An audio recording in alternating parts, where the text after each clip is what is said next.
बिस्मिल्लाहिर्रहमानिर्रहीम। अस्सलाम वालेकुम। आज मैं बनाऊंगी साबुत मसूर और चने की दाल।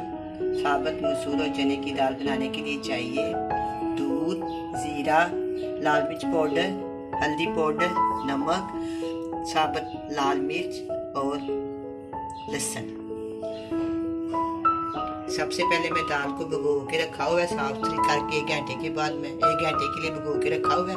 अब मैं इसको प्रेशर कुकर में पकाऊंगी क्योंकि ये बहुत ज़्यादा टाइम लेते हैं। तकरीबन प्रेशर कुकर चलने के बाद भी ये 35-40 मिनट ले लेती है, इसलिए मैं इसको प्रेशर कुकर में पकाऊंगी। सबसे पहले मैं दाल को प्रेशर कुकर में डालूंगी। पानी को मैंने गर्म करने के लिए रखा हुआ है। इसके अंदर मैं 1 पौ दाल यानी कि 1 प्याली दाल मसूर साबुत और प्याली का चौथा हिस्सा मैंने चने की दाल शामिल की।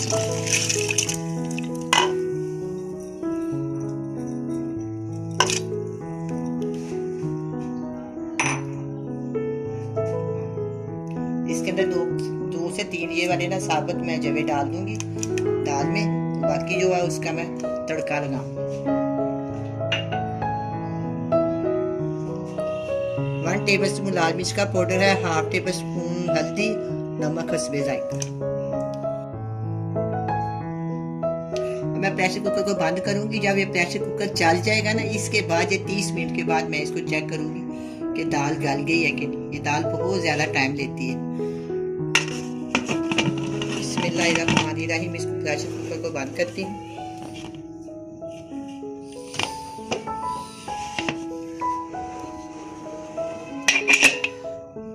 से 35 मिनट हो गए हैं। अब मैं इसको चेक करती हूँ।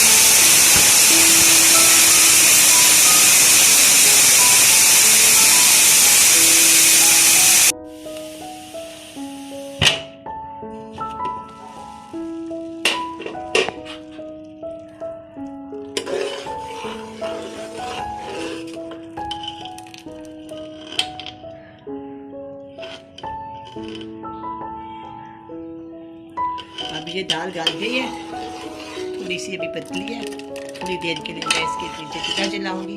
5-6 मिनट के बाद इसको डिश आउट करेंगे।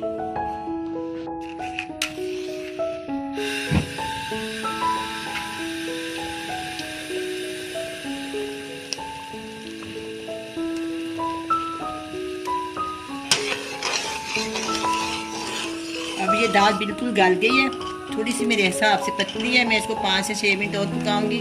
उतनी देर में हम तड़का तैयार कर देंगे।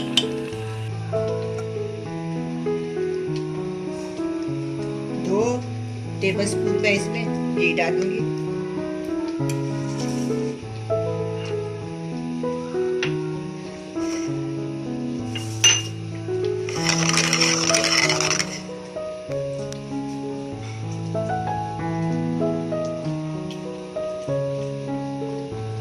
इसके अंदर मैं छोटे छोटे ब्रेक किए हुए ना लहसुन के 5-6 जवे डालूंगी। ये लाल मिर्च साबुत इसके अंदर जाएगी 5 से 6।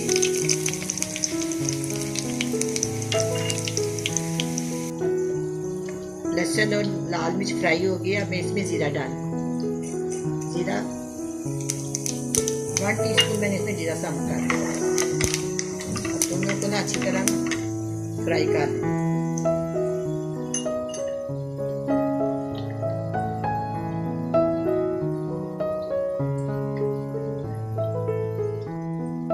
बस ये फ्राई हो गया। अब हम दाल को चेक करते हैं।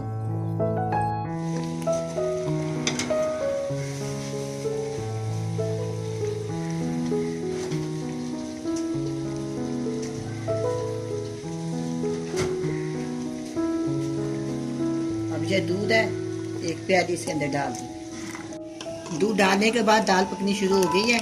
अब हम इसके ऊपर तड़का लगाते हैं।